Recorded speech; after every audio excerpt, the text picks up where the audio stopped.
Oh, welcome back. Again, another episode, season 4 of the Virtus podcast.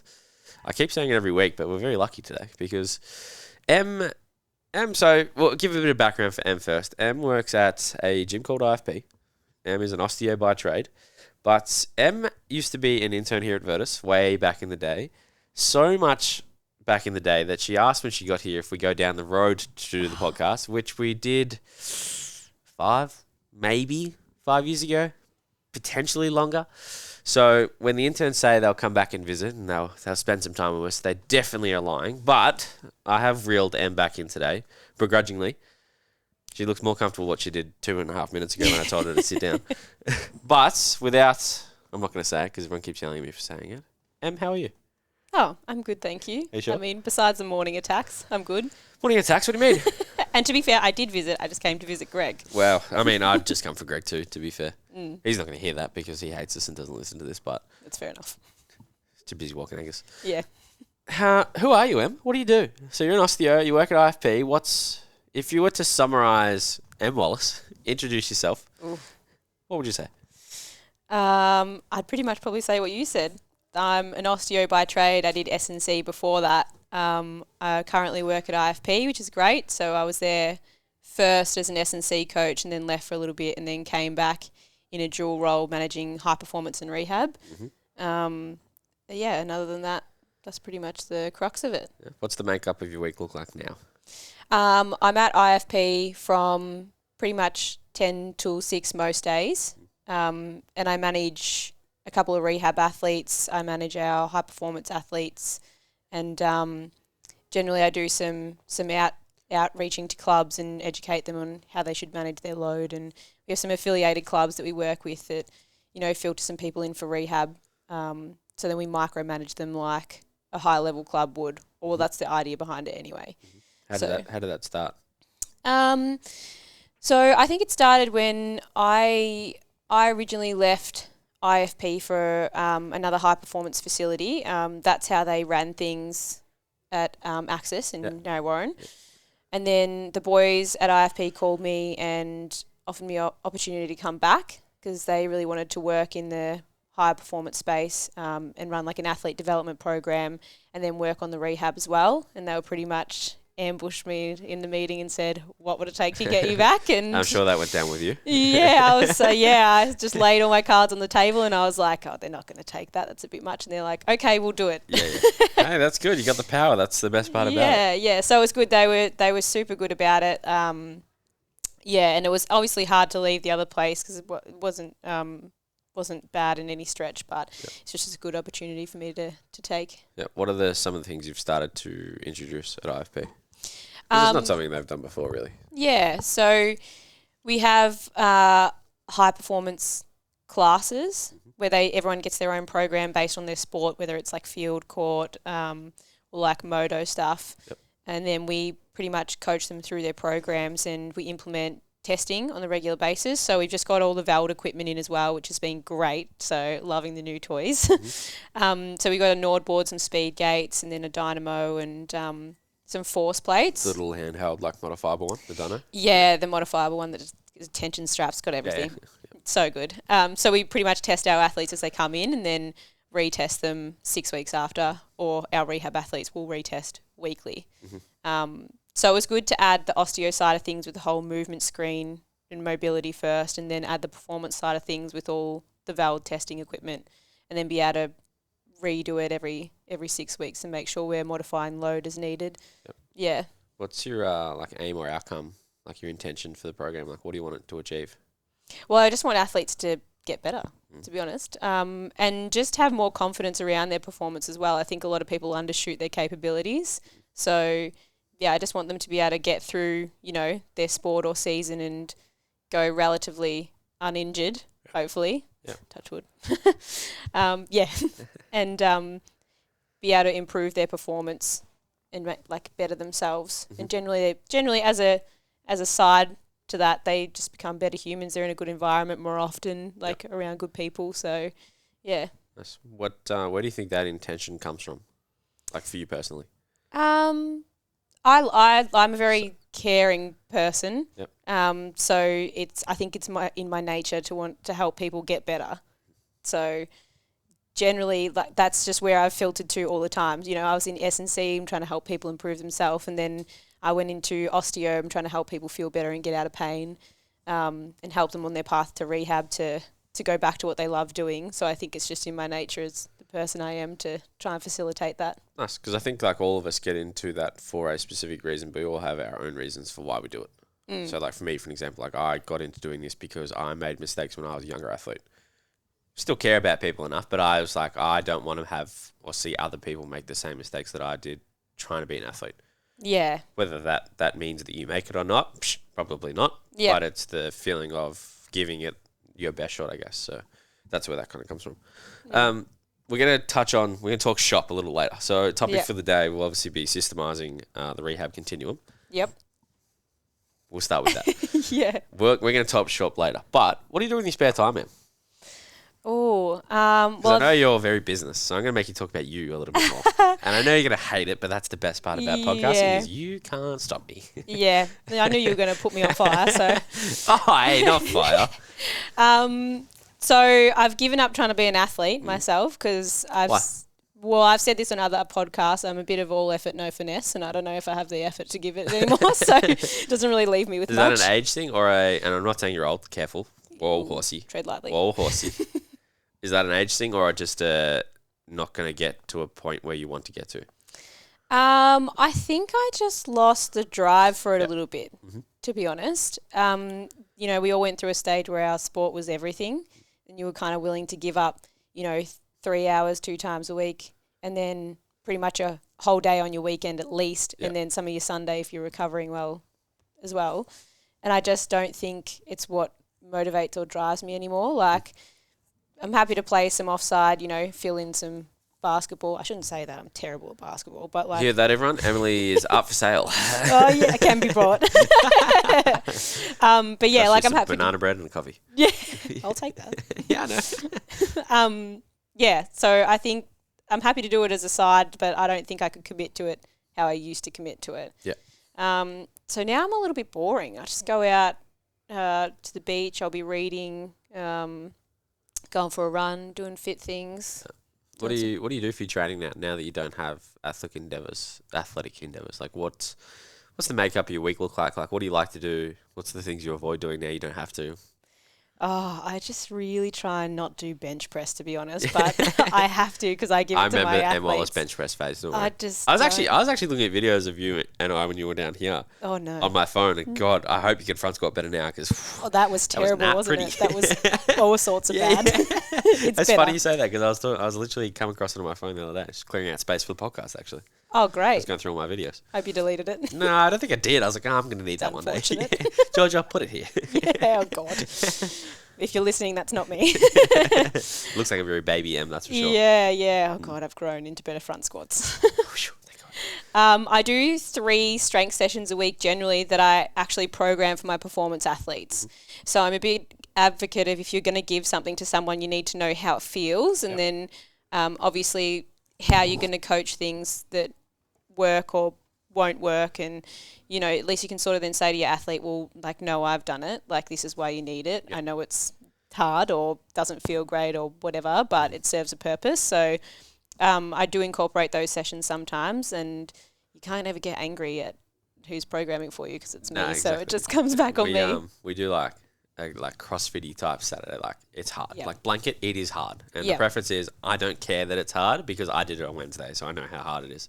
But the last few weeks I haven't done it on Wednesday. I've done it with them on Saturday and I'm like, you guys can yell at me, but I know it's going to be hard and you know it's going to be hard. So suck it up. And you're still here. Yeah. Do hard shit. Yeah, exactly. Do the hard Character shit. Building. Sure. Yeah. Like I on a podcast talking to me. Yeah. That's how I describe it actually. Yeah. Jazz will like us saying that. Oh, perfect. Jazz is very much a character build type person. Yeah, good. Which makes us Jazz do something for character building. Normally it's a podcast, poor actually. Jazz. Yeah, poor Jazz. She puts up with a bit of shit for me. Oh, God. What's new? Well, I mean, like, if you're going to hang out with me 5 days a week, 2 different jobs, it's going to come back. Yeah, that's a fair assessment. I know. I get it. But other than that, I'd usually do jump into 2 conditioning classes a week at IFP. I think I'm slowly losing workout partners through that because I have the same attitude as you. I'm like, well, we're here now, so just send it, you know.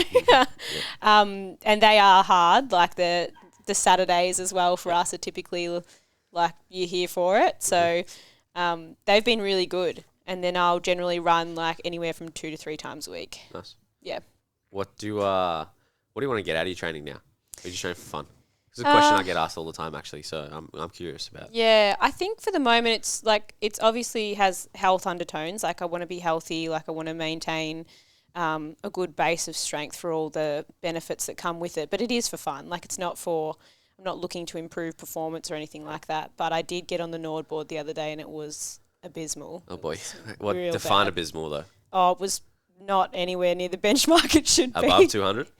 Just. Oh boy. Yeah, it was just not makes good. me a little nervous. Yeah. Above 200 is, well, below 200, that's alarm bells, but. Yeah, it wasn't fantastic, but so maybe I should be training for performance just so I don't tear a hamstring getting into my car or something. Or getting on the basketball court when you get bored after this comes out. If you've ever seen me play basketball, that's a mistake. Don't let that happen. I can imagine. I think arms and legs go this way.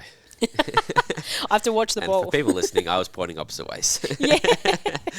Something like that. Yeah. What else do you do for hobbies? What do you do? So I like to ask the question, like, what do you do after dinner? After dinner? Usually I do a lot of PD stuff at the moment. You do. Yeah, I know. Nerd. Yeah. Well, I love it. takes one to know one. Yeah, I know. Yeah, I know. Fair bump. Yeah, exactly. I do a lot of PD stuff. I really enjoy it. And I've gotten into reading at the moment. So I'm trying to read at least a few pages in the evening. Do you like reading? Yeah, I do actually, but I'm either in a book or I'm not. I kind of can't get through it if I'm not interested. I think that's common. I mean, I don't know because I'm not a huge reader, but I feel like that's a common thing. Like, you got to get through 150 pages and keep going. If you get through 5, you're like, nah, I'm out. I just can't get through some of them if I feel like they're not. What are you currently reading? I just finished. For business or pleasure? It's for pleasure, I think. Yeah, but is it business? No, I don't think so. I reckon it is. I read Physiological of elbows or something. Yeah, that was it actually. You sent you a photo of my Must room. have known. Yeah, Eb did. Yeah. No, I just finished reading the 5 a.m. Club, which was really good. Yep. And then I read The Monk Who Sold His Ferrari, which was really good too. So yeah, just more some like. Give me a 30-second prognosis of both. What's the Of biggest both? takeaway of each one? The 5 a.m. Club was good about sort of owning your morning and setting up a routine that sets you up in good stead for the day. Yep. So that was really good without it being too preachy and chuck a story in there to distract you. Yeah, too culty. So that was good. And The Monk Who Sold His Ferrari, that was, I'm going to get this synopsis so wrong and someone else is going to have read it. Doesn't matter. Like, Who that cares? is not what it was The best about. part is about podcasting is you don't have to read the comments. Yeah, great. That was more about, I think, what really matters and what doesn't, and just how to be a better person. Yep. So, take away all the bullshit of life that most of us get caught up in, and then just worry about what matters and your impression on people and how much you go out of your way to help other human beings and how that makes you a better person. What matters to you? What matters to me? Well, now we're getting deep. Yeah, I was like, oh, got me by surprise. Serious? No warning. I didn't send you any questions either, so. Yeah, I know. I noticed that. Well, to be fair, for a lot of these, I actually don't write questions. Oh, well, I have like areas I want to talk about, and then we just kind of make it up as it goes.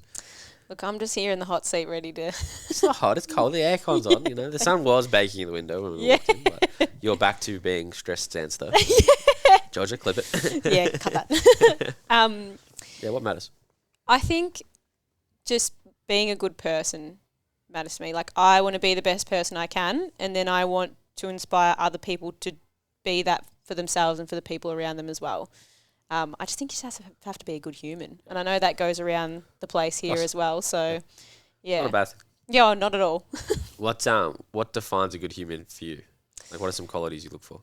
Um, Or try to instill in others? Yeah, I just want people to have good values and maybe think outside themselves how things affect people externally before they go and, say something or do something, just have other people's well-being in mind first.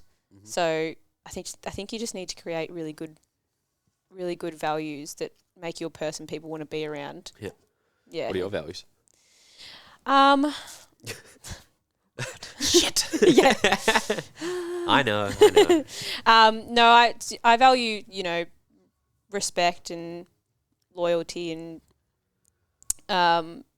just integrity, I think, as well. Yep. All that sits pretty high on my list of what I look for in people if I want to, create my bubble. You're the summation of the 5 people you are closest to or hang around the most. Horrifying for me, but anyway. Yeah, it's a little bit horrifying for me too. So I think that's why we like it though. yeah, exactly. So I think, you have to know what they are if you're going to let people in your space and potentially, have an effect on them, and they're going to have an effect on you. Yep.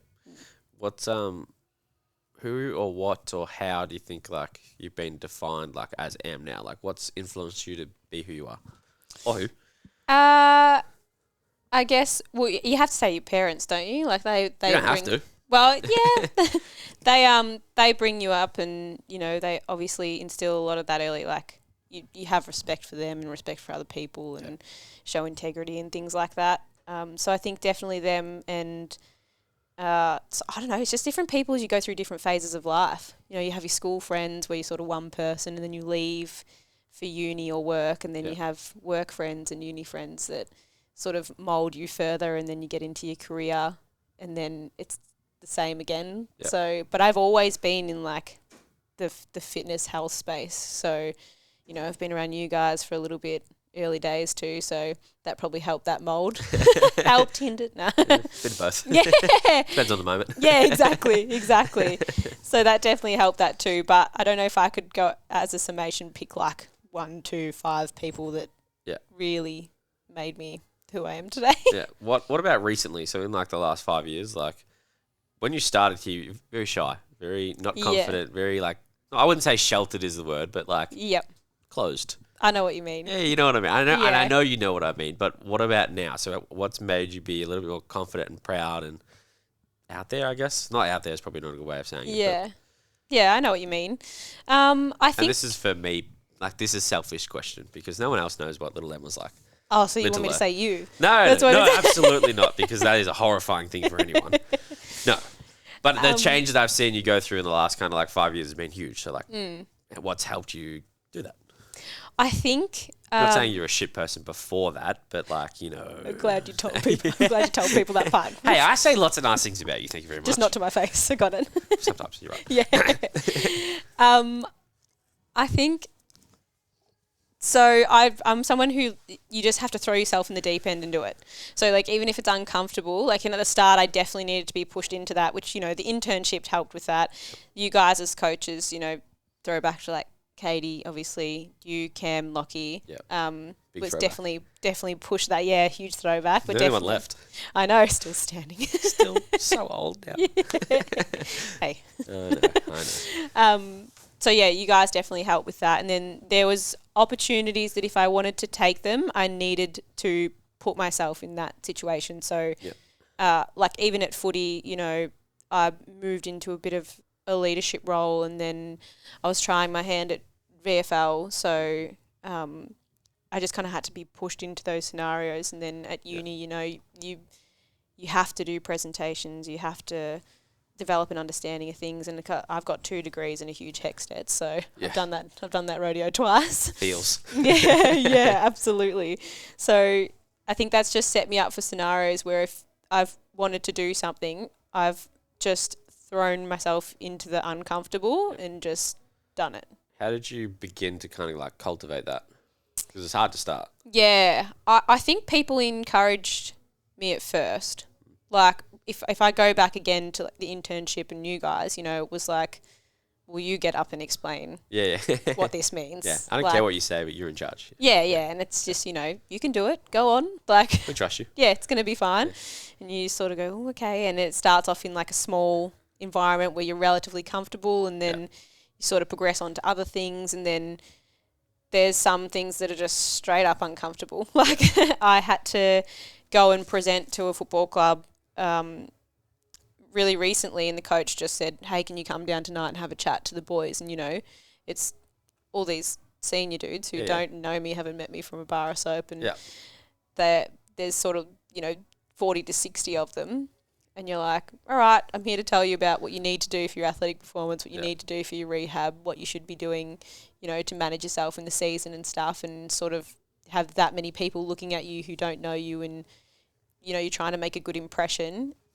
Now I just do it. Mm-hmm. I think I've lost a bit of the factor of, not all of it, but a bit of caring what people think or how they perceive you. So, like, I understand now that that's less about me and more about other people. Yeah. So I think I don't take it on board as much as I used to take it on board. Yeah. And I think when talking to bigger groups and stuff like that, like 10% are going to listen to you. Yeah. It's like, the other half don't care to an extent. Yeah. They're not going to remember. Pretty much. For some of my words, they're not going to remember. They'll go home and eat their dinner and forget that I was even there. Yeah. Yeah. What about kind of how did you get started in like the health fitness reason? Because this comes from a background of a little insight that I got, which I did not know actually. So Eb told me that your family's not really sporty. Well, they've all played sport as kids. They all played sport, and they're very competitive. Yeah. Like my parents are very competitive for sure. So like I would have an idea that I wanted to play something or do something, and I'd just want to be all in. I'd be like, can you drive me to tennis? I'm also thinking about soccer. What do you think about athletics? And they're just like, we can't be everywhere at once, Emily. You're going to have to narrow that down and choose. Yep. But like my dad had played footy, and like all dads, he'll tell you he was great, but hampered by knee who's there to injuries. see? Yeah, exactly. If it wasn't for his calf, he would have made it.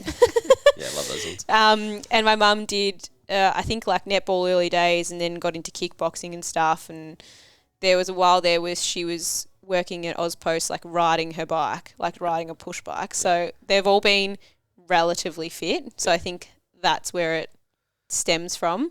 But I think the competitive side definitely pushed me to get into that space. How many siblings do you have? Just one. Just one Older, younger sibling. Yeah, she's younger. What does she do? She's she works at Luna Park, which is ridiculous if you met her. I love that. She's just not a people person, or like just not into fun and theme rides and stuff. And then Extroverted. yeah, she's very introverted. And if you heard her speech at my 30th, that would be very apparent. I could imagine. Yeah, it was half a roast, but she was trying to be nice. Yeah. She'd had too many drinks and she was awkward. And it was It's an unintentional roast of trying to be nice. Yeah, but I got it, and my friends were mortified. They were like, who is this young girl? I love that. It was good though. It was so funny. And she works at a restaurant now too. So she's more creative than me. So she's done a creative writing and editing course and stuff like that. So I think she's just trying to get into that eventually. But yeah, she's not sporty even a little bit. Cool. So it's quite polar opposites, which was great for all our teachers in high school. That was like, that weren't really siblings. Yeah, like, you can demonstrate tennis because you're related to Em Wallace, and that she's like my sister hated me for it. Yeah, she's like, I've got no hand eye. Your sister? Yeah. Yeah, exactly. So there's three things I want to talk about. There's athletic life, there's educative, it's a good word, and then personal life. So like from like an education point of view, have you always been naturally pretty switched on and like book smart? Or at the start, I'm going to say no, or yes and no. I was really bad with something if I wasn't invested with it. Like I did not want to spend any time on it. Like some stuff at the start, like math, I was like, oh, no, I'm not interested. Yeah. When is this going to help me, Mm-hmm. But then other stuff, like I was always interested in like biology and PE, and it's like I put all into that. Yeah. So I think I'm very motivated to invest in the education stuff if it serves me. But I wasn't great if I didn't see the value in it. Yeah, there's nothing wrong with that. Yeah. How did you find high school from like an education point of view? Because it to an extent shapes a little bit of the path on what you do. Yeah. Because for me, like I didn't know what sports science was until I got to like year 11. So. Yeah, well, pretty much the same for me. I think like I was always around. Like sport was always my thing, and then I liked obviously the training aspect and exercise stuff, and biology I liked too. So. I think it was the same at Careers Day when they were like, oh, this is a thing you can do. And I was like, oh, yeah, I'll do that. Yeah. Sounds fun. Yeah, it sounds like something I'd want to do. And I think that's 98.9% of sports science students. Sounds fun. I like sport. Sounds fun. Yeah. Oh God, there's the math again. Yeah. Pops up pretty quick. Well, it's funny you say that because I really, really enjoy math and like that technical side of things and numbers, but I didn't do maths in year 11 or 12. Yeah, right. Didn't need it. So I did chemistry instead, so I did the other side of numbers. Yeah, right. Industry. Yeah, nice. What's on? Just while we're about 23 minutes in. If anyone can hear any background music, Jazz is playing some fat bangers downstairs. I don't know what's going on, but I walked in today and Jazz was. I don't know Jazz's I can't be bothered, it's early mood, but I think I experienced it downstairs and it was manic, it was giggly, it was crazy, and then there's some bangers playing downstairs. So you hear that in the background, that's Jazz being Jazz today. She hides it well. Yeah, she does. She does. What else about high school? What did high school aim look like? Life look like? God. Not look like. Life like. Yeah, look like. Let's not bring up those memories. High school So I went to Hampton Park, just like public high school. And I grew up that way? I grew up in Cranbourne, but it was just easier, like commute wise, with like family and stuff to go there. So I did originally start in the, I don't know if you want to call it like enriched math and English class, but I don't know advanced, how much, accelerated. Yeah, I don't know how accelerated it was, but we'll call it that. Spade's a spade. Yeah, exactly. I'll take it. Yeah.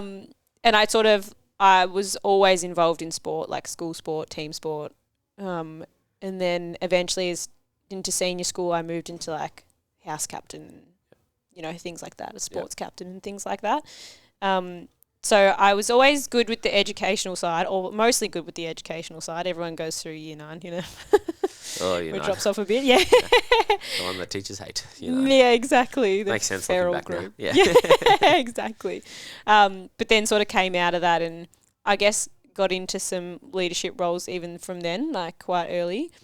But yeah, I was always, doing school sports or at athletics and things like that. And yeah. What about away from school, like that time? Like what were you doing in your spare time, like friend group wise, like weekends? Oh, I was still sporty, like obviously, but yeah. So I still played footy from when I was 16. So that was my Saturdays or Sundays, whenever they were at that time, at some probably stupid time. What was that like back in? I'm going to say back in the day, but it was back in the day. It was to an extent because it was like early-ish inception of women's footy. Right? Yeah. Yeah. So what was that like?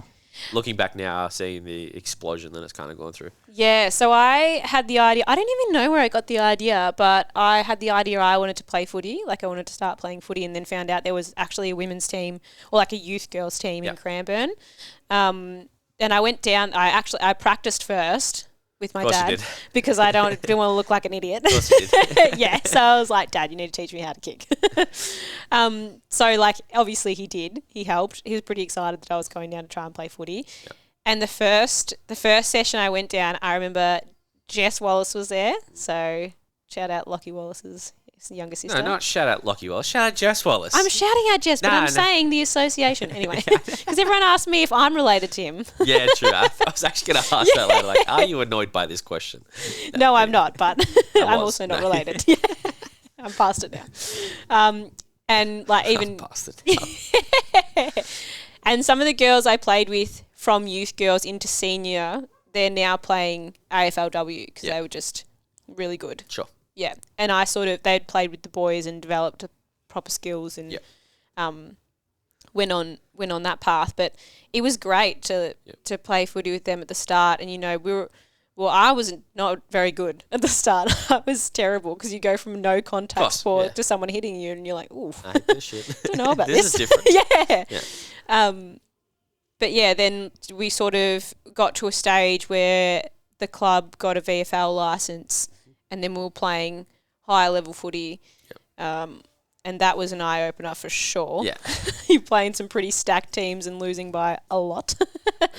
But it was so good to see, our friends all slowly like move up. As it sort of started, there was the 2 teams that would just do an exhibition match. Yep. And then it moved into like more teams, so then more people got drafted. And 2011, 12-ish? Yeah, not that early. Maybe not that early. Maybe a bit later than that. I knew there was like maybe. Yeah, there was like a few years of it where they were sort of doing it. It was very infrequent, and then it built from there, and then it really exploded from there. Yeah.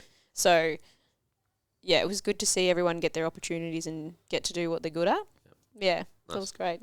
What did you? I know kind of the background of this question, but did you ever think that was a possibility for you? I tried. Yeah. I thought I'll give it a go. Yeah.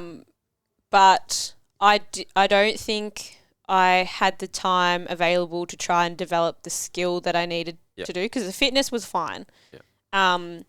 The awareness was okay, but I think like I was kind of good at, you know, the skill side of things, but not good enough for someone to be like, she's got a really good kick, you're in, or like your awareness, you know, in the midfield is elite. What did giving it a go look like?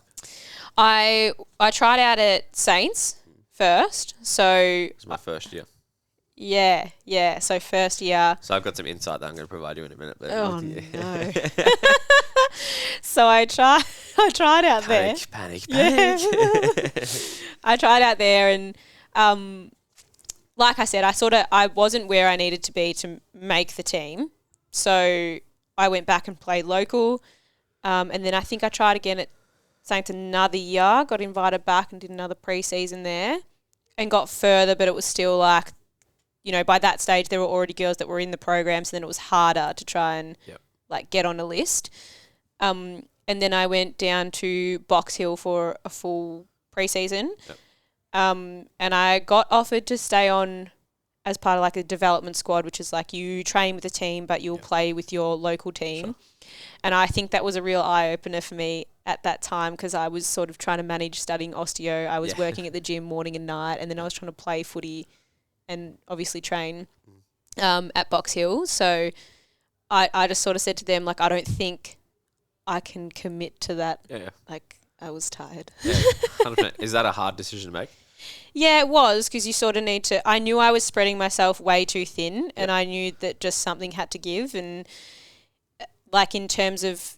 It might have been different if they were like, you're on the list, but, you know, you need to improve to play consistently. Then I might have said, like, okay, well, I'll just try and make this work for a little bit longer. But being in development, it was probably better that someone else got a chance who's a little bit younger and probably doesn't have as many commitments, so they can actually get through. Whereas I was sort of at the back end of my playing age. It probably wasn't worthwhile. Yeah. What did you try and fill the void with something else? I went back to local footy. Which was, it's hard when you've trained at a level and then you go back to local. And you're in that middle space that's just like, okay. I can highly relate to that. So that's the reason I actually stopped playing sport altogether. I went from playing higher level to local and going, I don't want this. Yeah. Like, literally, I was like, I can't do this. Like, yeah, that was my last year of footy. I'm someone who, like, I'll do something to get better at it and want to be not the best at it, but as best as I can be. And when you go sometimes from a high level to a lower level, like, I didn't want to do that at all. It's just not interesting. Like, it's not stimulating or instilling, like, higher performance. Yeah. And I was like, I can't do this. Like, I'm done. I'm just going to call myself washed up, and I'm just going to drift off into the That's what I did. Yeah, it's so nice. I think it's hard when you've kept meeting constant challenges, and then you have a standard that you want to uphold, and then it's just hard, particularly in a large team sport, to try and get that same stimulus consistently. And it's nobody's fault. It's just how it is, obviously. There's a lot more resources at the higher you go. Yeah, 100%. But I sort of found that too. I was just not really in it. Yeah, it's one of those things that you find yourself getting more frustrated at the things that shouldn't be frustrating. Yeah. So you just drive yourself around in circles and go, I can't do this anymore. Yeah, pretty much. That's pretty much how it happened. How did you get down osteopath from sports science? So I did my clinical exercise and sports science. I wasn't sure if I wanted to go into EP, so I thought I just need a year off study, and then I'll make up my mind from there. In my year off, I went to Europe for 9 weeks. It was fantastic. Europe. Yeah, stay good. Did you like sail Croatia or something else basic? Yeah. I was like 25. Checks of course out. I did. Yeah. So I did that, and then I sort of didn't know if I wanted to come back. I knew I wanted to do more than just exercise science. Yep. But then I didn't know if I wanted to get into physio or, if I should do something else. And I sort of spoke to a few people and they really raved about their osteos and they said they loved them. Yep. Like, it's such a holistic approach. And I thought, well, I'll go to an open day and see what it's actually about. Yep. And I thought it was great, like the way they approach things. You could still treat like a physio if you wanted to, but it's a bit more holistic. And I know movement is medicine. Yeah, and I know Greg talks a lot about like regional interdependence, which is a lot of the basis of like how osteo is as well. So I went to an open day, and then I went to RMIT and Vic Uni, the only unis that offer osteo in Victoria. Yep. So I enrolled at both, seen which one gave me the better timetable and had the better options, and then unenrolled in the other one. So I ended up at Vic Uni, VU, to do my osteo degree. How's that? Yeah, it was challenging. It was hard. Yeah, it was. I remember that period for you being like, just manic. Yeah, it was just chaos. Yeah. Like, I was just trying to get through, and I remember I was still trying to play footy while I was at uni, and I think it was like second or third year, and then they made like the interleague team. Yep.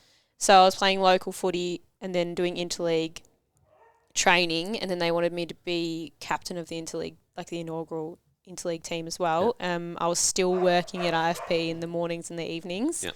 So that was just chaos. And I remember one of my exams, we had to draw some nerve pathway or something, and that old one. Yeah, I think wrote. We've all seen that question of an exam at some stage during health and fitness, sports Yeah, science. exactly. Continuum. Yeah, for sure. And I just remember writing on the page like, I'm sorry, but I don't, but I don't know. And the teacher called me in and he was like, "You're better than this. I don't know what this is, but you can't have this on." I love that. That's such a you like, nah, I'm done. Yeah, I was just like, I'm sorry. I apologise on the page though, so it makes up for it, doesn't it? So I was trying to do a lot and obviously too much, because he's like, you need to like decrease your load a little bit, because it is full on. Like the course is a lot more than I think people think it is. Bananas downstairs. It's just everyone can enjoy 2 that. cents. Yeah. Oh, it's the basketball. Yeah. Anyway, as you were. Oh God, I've lost me now. Good one, Banksy. Yeah, come on, Banksy. She's obsessed with balls. Yeah, Crazy. I saw that. I noticed it earlier. Motor neurons, not drawing. Sorry, that's right. Life, crazy. Yeah. Implode. Yeah, exactly. Continue. Yeah, so it is full on, but I'm guessing physio is the same, but it sort of asks a lot, so you meet the demands, of really wanting to be in it. I know the dropout rate's pretty high early on, and then again before the masters. So osteo was hard in general. You've got a lot of assignments, and you're trying to do hands-on learning and a lot of like biology learning, and I know we had like wet labs as well, and then you have OSCEs too, so you have to do in-person exams where someone just makes you talk the whole time, and you've got to like show them you have the skills, and some of them were pretty hard. Like resits are pretty common in osteo, especially if you have to crack someone's neck and you've got someone who almost exorcist and turns around all the other way. You're like, I'm not going to be able to do this. Whoopsie. Yeah, sorry, too far, no. But yeah, so got through it. So not too badly. Yeah. What was the biggest challenge beside from the workload? I think some things I didn't find valuable, which is going back to like, this is obviously traits I had in high school. I found it very hard to put in things that I don't value or don't see any value from. Yep. So they were particularly pretty hard to get through, but then I think I learnt to structure my time in terms of what I put effort into and what I don't. Yeah. I was sort of like, I'm going to do enough here to just get through on this, because I don't think it provides much for me. Yeah, that's me. In the future. Yeah, and then I'm going to put a lot of effort into this because I think it will have a huge return. Yeah, and it's nearly impossible when you're a student to get value out of everything. It's not designed to get value out of everything. It's designed to cater for the 80%. Yeah, exactly. 20% of what you're actually interested in is what you can go on deep dive. But like some of the stuff, so clinical for me was like, I'm not just like not doing that. Yeah. It was the same as me. I was like, I'm happy to put in very little effort and probably send in some assignments late, but I'm okay with that. Yeah. It doesn't matter because I'm really interested in that, and that's what I'm going to go down. So yeah, pretty much. And it's about prioritizing too. Like I think uni kind of undervalues that to an extent. Yeah, a little bit. I think so. I think so too. All right, we've got about 20 minutes left. Okay. just before because you got to drive back to single road Cranbourne. Yeah, oof, yeah. What about rehab interests you? So we're going to talk shop for 20 minutes. You can nerd out here. This is all right, great. your permission to nerd. Thanks. I think I, like most people will say that are in the rehab space, you like the problem-solving aspect of things.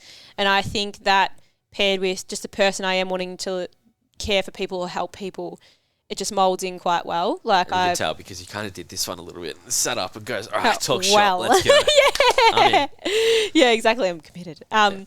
So no, I find it really rewarding. I think taking from people from initial injury, and I am I shouldn't admit this, but I'm a bit of a control freak.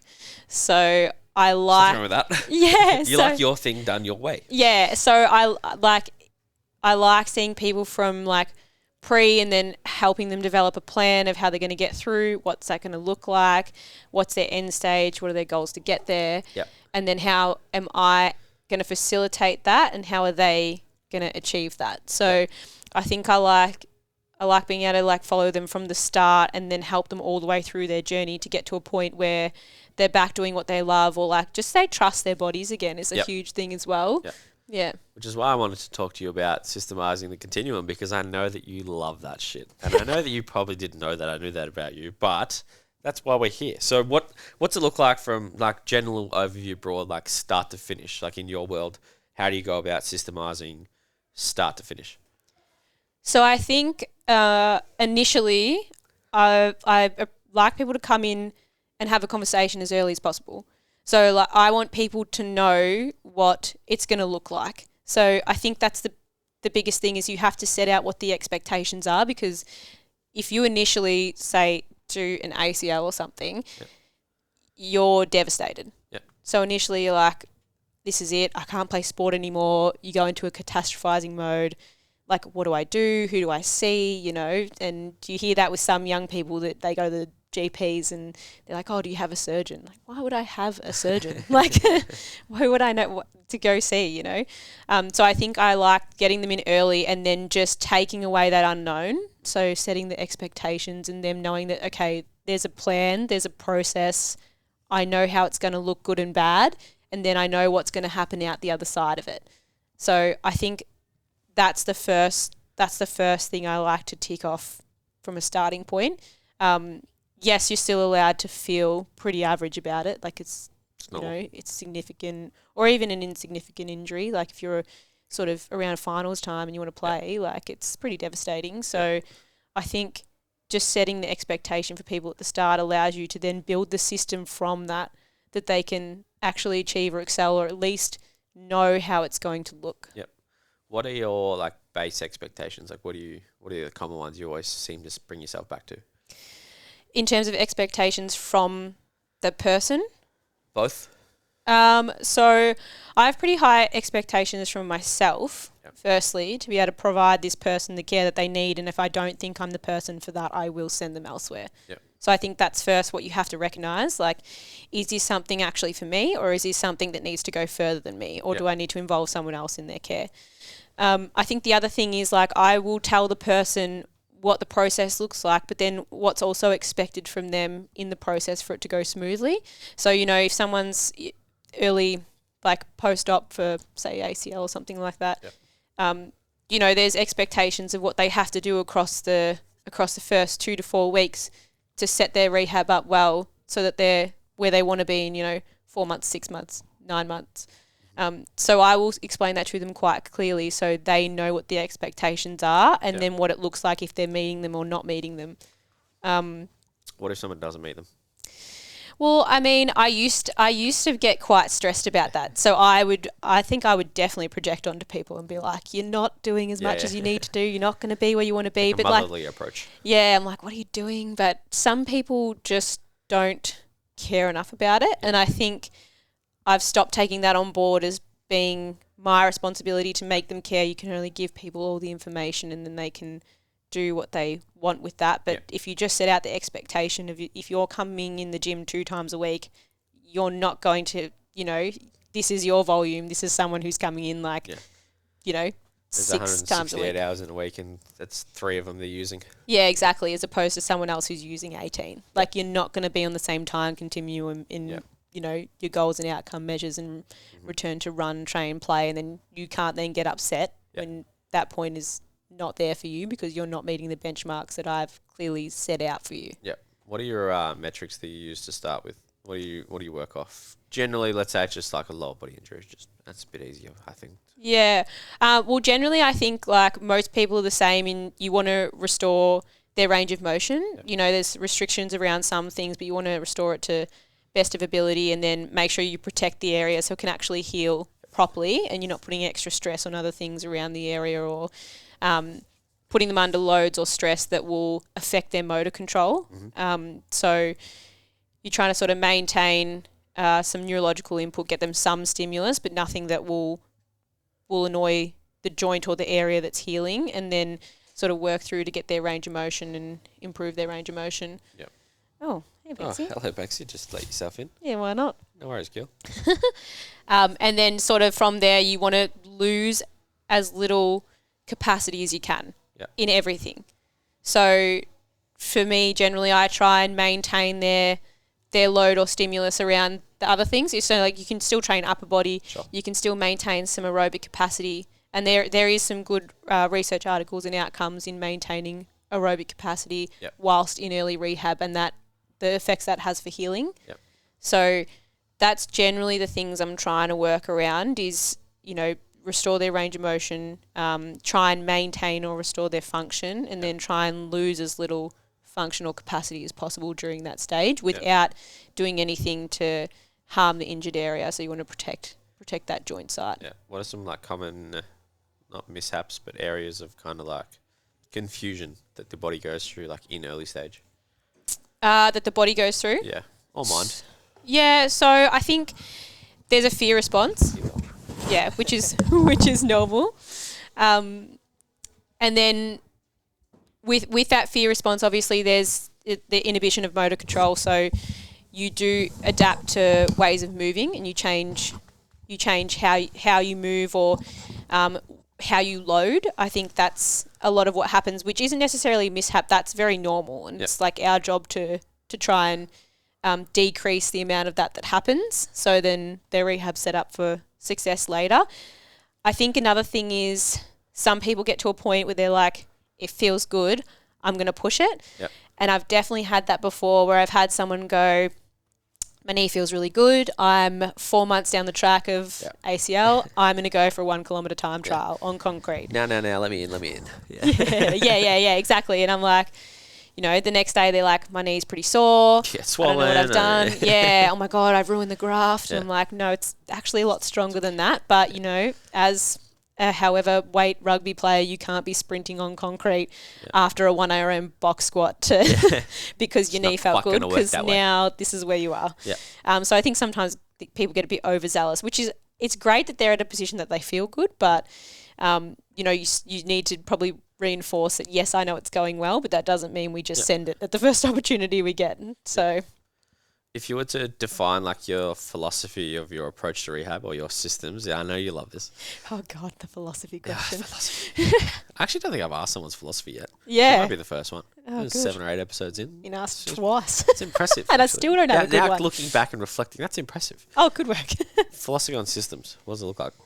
So I spoke about this in another podcast briefly. I think the first thing is you have to meet the person where they're at, and that's what I was talking about, expectations of what they're actually willing to put in. And then, like, it is my responsibility, but it is also their responsibility. Yep. So I think you can give someone the best plan, but whether they're going to buy in as much as you think they're going to buy in is different. And that sometimes there is setbacks in rehab. You know, sometimes there is little things you can't help, or you know, there is times where you want to push forward, but you have to pull back a little bit. Yeah. That's totally normal. So just being willing to accept those, you know, like dips in their rehab process, and then be able to push them back. What are some tools you use to set up your systems?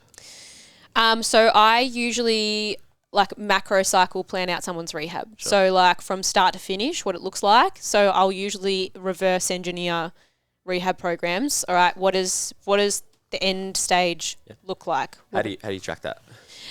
Usually there's some time periods of like when you can and can't implement things. But like it's also you can use S&C principles to know, like, it's going to take 12 weeks to make substantial hypertrophy or strength gains of like pretty consistent training, and what volumes and loads that needs to be and what that looks like. But then you can sort of plan that out or map that out from there. And then I'll usually do them depending on the injury, whether they're days, weeks or month blocks. And then each block will have a training week in that block and what that week looks like to set them up for success when I'm testing it at the end of that block. Software wise, how do you track the macro? I do all my macros in an Excel spreadsheet. So they're by like a phase, the goal of that phase, what we're working on in terms of the goals or the criteria they have to meet. I'll give that to the athlete as well, so they know what they are clearly. And then it's usually like the correctives I need to give them for the stage of rehab that they're in, what off-legs conditioning they're doing, what's their strength focus, their running mechanics. So they'll start really early. So it sets them up to be in good stead to run well when they first go to run, and then their return to contact continuum or their skills work as well if it's appropriate. And then I usually program that all at the moment on Train Heroic. So it'll be in like phase blocks for most people. Do you set up templates or like structure wise? Yeah, so I had a lot of templates that I worked on when I was at Access that were on Team Builder, but then obviously I moved over to Train Heroic, so I'm building all those templates again, which is great. I remember doing that from Excel and Google Sheets into Train Heroic. It's so such an arduous process that if you have interns, it's fantastic. Exactly. I don't have that. Some of it actually. We might not have had Train Heroic back actually when you did your internship. I don't know if you did, but so now I'm in the process of I'm just doing them as they're coming through rather than trying to do it all at once.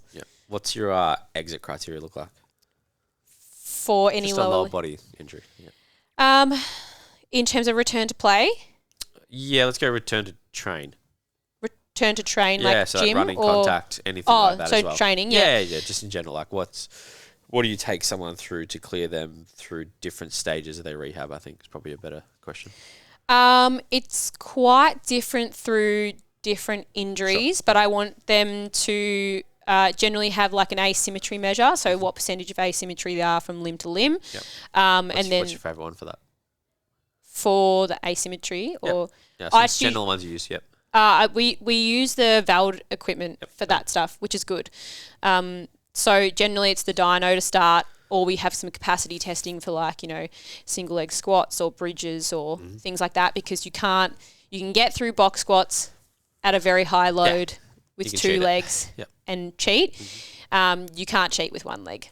So we try and get them on one leg as soon as possible. So then you're sort of making up for the strength losses and the motor control losses, as well as like them not being able to cheat out loading that leg. But generally, we'll have some sort of functional capacity for single leg loading, some asymmetry gaps that we want to close, or limb symmetry indexes of like around 80% when they're going back to training. Sometimes it's a little bit higher depending on what you're looking for.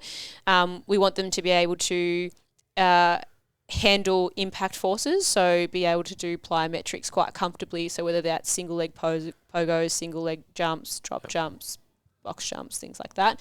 We'll generally test that on a force plate as well, just to make sure the symmetry is there. Because you sort of don't want to let them go back in to running and there's been something underlying that's quite significant, and then you're trying to chase tail when they're back in training and you can't catch up. So that's probably some of the indicators, but I know I'm going to listen back to this and be like, I forgot to make 5 things. I think it's impossible for us to think of everything in the moment too. But that's why I write systems. That's why I write it down. Like I have to write it down in a macro plan for that reason. 100%. I'm the same. Like if I don't see it, I'm not going to think about it until I go back and look at something else and go, probably should do that too. What does anything change? Let's say you get rid of a hurdle, right? Someone's not out in their system. How do you communicate and then process that with the athlete? So I have had this. Like I've definitely had this happen. So I think it's common. Yeah, I've had it happen where there's been a breakdown of communication with like myself and the athlete, or myself and the like medical staff, or for whatever reason, there's something underlying. Like I know one of the guys that I was rehabbing at one stage was rehabbing an ACL, but he could tolerate running around the oval one direction. He couldn't tolerate running around the oval in the other direction. I've had this too. So I was like, he should be tolerating this. Like, I'm not really understanding. But he also did come to me quite late in his rehab. Like, he was already, I think 6 weeks in or something by the time he came in to see me. So I was like, maybe it could be something to do with his early rehab that he hasn't done, that we've missed out on. But I had to sort of chase up his surgical reports, and I called the surgeon and I was like, what's going on? And then he said, oh no, he's had a meniscal repair as well. Like, this information would have been great at the start. Yeah. But, I rang the athlete straight away and I was like, look, because he thought he's had his graft fail before. Sure. And then I explained to him, this is the reason the first graft probably failed, is because there was something that was missed, and it's not intentional or like anyone's fault. It's just, it is hard to pick up. Yeah. And that's not what's happened this time. Like this time it's just a little bit annoyed because there's been something we should have worked around, but for whatever reason you didn't know and I didn't know. Yeah. Which I'll take that on board. Like I probably should have spoke to the surgeon myself if he was coming in late. But then we just pivot. So it didn't take the running completely away from him. We just adjusted the surface he did it on, the directions he did it in, and he did more linear stuff. And then we worked on some more strength capacity measures in a range that his knee would like more to facilitate him being able to return. Yeah. And he's also had, I did say, you've had two recodes essentially quite close together. Like it's going to be a little bit sensitive. Shit's going to be hard. Swelling and, overloading and stuff. So I think so long as you communicate it with the athlete and you get them to a point like they understand, they feel okay about it, and give them space to actually take it on board first. Like don't just lay all the information on them and then go, okay, great, so I'll see you when you come in next. So you have to actually give them space and say, do you have any questions? Is there anything you're unsure of? Are you worried about anything? And then talk that through with them. And most people are pretty responsive to that. Yeah. Yeah, especially if you say, like, it's no one's fault. Like, don't throw shade on the surgeon or, their physio beforehand. It just doesn't do anything for anyone. So, yeah. Yes. I got two questions before we finish. Okay. Question one. What can athletes do now to stop them having to be in your clinical room? What can they do better? I think people can be a lot more committed to their training. I think a lot of people are underloading. So I think a lot of people overload the running and the conditioning. I think a lot of people underload the strength training and the recovery. I think there's definitely not enough recovery that people are doing to actually allow themselves to have that, that neurological downregulation to be able to go again. I think everyone's running, up here, and we've all done it. Yeah, exactly. Everyone's back. Yeah. Okay, cool. 4 years. Yeah, exactly. I think a lot of people are underdoing the strength training, like appropriate strength training for sport, which looks very different to how a lot of people like to bodybuilding splits. bench press and barbell row and then raise. forget about their legs. Yeah. So, like generally, I think you need somewhere like five sets of volumes of 8 to 10 or something at a certain percentage of their body weight to actually make consistent muscular gains, and then you lose it if you're not hitting that. So a lot of people aren't hitting that at all. So that's a good way to not let me see you when you're injured. Because that's the thing about like a lot of rehab is like, I love hanging out with you, but I don't really want to hang out with you. Yeah, you don't want to see me. Especially at Saints, we say, well, obviously I did a little bit of rehab, and now when Jazz comes over, it's like, yeah, we like hanging out with you, but we'd rather not. Yeah. We like when we don't have to do anything this night. Yeah. Second question last question. Yep. Before we finish talking shop, and then I'm going to ask you a couple others. But oh, God. No, it's okay. Okay, sorry. Okay. What are you excited about in the rehab space?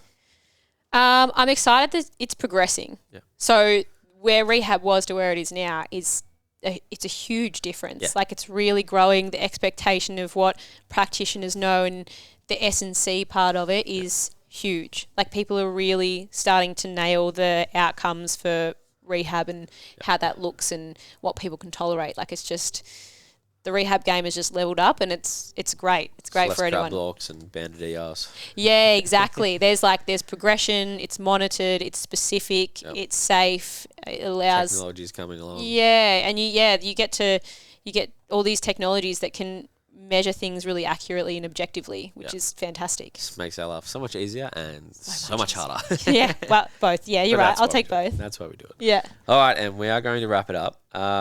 What'd you like about the last hour? What'd you talk about you didn't think we were going to have to talk about?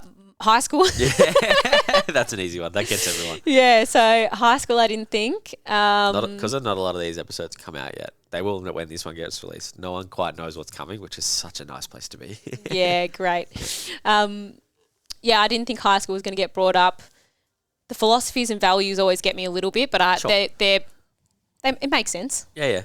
I hate asking those questions, so you're unlucky that I asked you those questions. Yeah, that's all right. I don't mind them. Last question before we actually finish. Who would you like to hear from? Oh, who would I like to hear from? So Campbell is coming on when he gets his shit together. That. Yeah, when he gets his shit together. He's cancelled on me 3 times, but yeah, that sounds about right for Campbell. I know. I know how Campbell works. So. Campbell, I reckon Boone. He's on my list. He's on my list. Yeah. Who else? I'm trying to throw you someone left field. Yeah, give me someone who is not in our worlds, but is in your world. Not in our worlds. So I have someone I will ask very nicely to talk to in your world. But yes. Yeah, go on. Who do you think? Yeah, get Ebony Hobson on the podcast. That's one, because I think it's going to be entertaining as shit. Yeah, or you could get her and Todd together. That would be good. Yeah, that'd be fun. Yeah. I haven't seen Todd in years. Yeah. The racing game's lifted. Oh, He's, so much gone so. over to and that's what I America. want to talk about, because it's a different space. Yeah, it'd be good. It's so interesting. All the moto sports I find really interesting. Yeah, so that'd be good. Yeah, other than that, I don't really have another one for you. I like that, because that was the person I was thinking of. All right, Em, thank you for coming on. Thanks for having me. Are you sure? Yeah. Not too painful. You look more comfortable now. I am. Do we do a heart rate check? What's your heart rate at? This is a normal for our guests. No, we didn't do it on the start. 78. I'm actually feeling all right. That's pretty good. Apparently. Jazz normally sits about 95, so... Yeah, right. It's not too bad. I'll take that. Pretty calm and cool. I'll take that as well. All right, Em. Thanks for coming. We're out of here. Another episode, Virtus Podcast. Welcome to Lucy. Have a good day.